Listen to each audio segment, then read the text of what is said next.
Adam.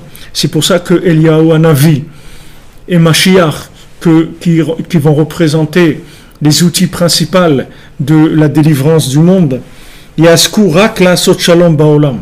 Ils vont s'occuper que de faire du shalom dans le monde. C'est la seule chose qu'ils vont s'occuper. Comme Shamurazal, en Eliyahu ba letame ou letaer, et la sot shalom baolam.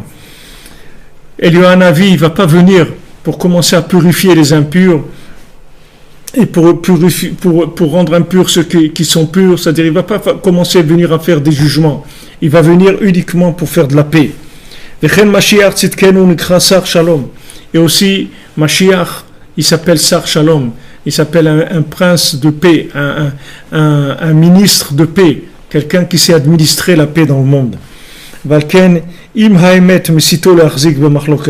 Donc si maintenant quelqu'un il voit que sa vérité, ça l'amène à de la dispute, il faut jeter cette vérité par terre, et l'éloigner de son visage, de sa compréhension. Qu'est-ce que je fais avec ces principes-là? Combien de gens ils ont éloigné leurs conjoints, leurs enfants, leurs amis, leurs familles, le monde entier ils ont éloigné avec leur comportement soi-disant de vérité, soi-disant de la vérité. Qu'est-ce que c'est cette vérité-là? D'éloigner tout le monde. Parce que Hachem, une vérité comme ça ne l'intéresse pas du tout. Il faut que ça soit clair, une vérité comme ça, Hachem il ne la veut pas. Hachem il ne la veut pas du tout. Hachem il veut une vérité qui soit avec le shalom.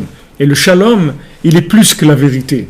C'est-à-dire que le shalom, c'est lui qui prouve la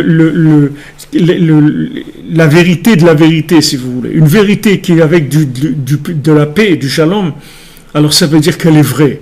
Et une vérité qui n'est pas avec du shalom, elle n'est pas vraie. Elle n'est pas vraie.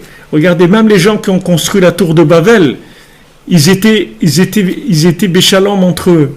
Même ça fait qu'il n'y a rien qui pouvait les arrêter dans ce qu'ils devaient faire. Même s'ils voulaient faire quelque chose de tordu, mais ils étaient béchalom entre eux. Jusqu'à qu'Hachem, il a été obligé de leur changer leur langage pour qu'ils se disputent, pour qu'ils ne se comprennent plus. Parce que sinon, ils allaient monter au ciel, ils allaient faire une tour de Babel jusqu'au ciel, parce qu'il y avait du shalom entre eux.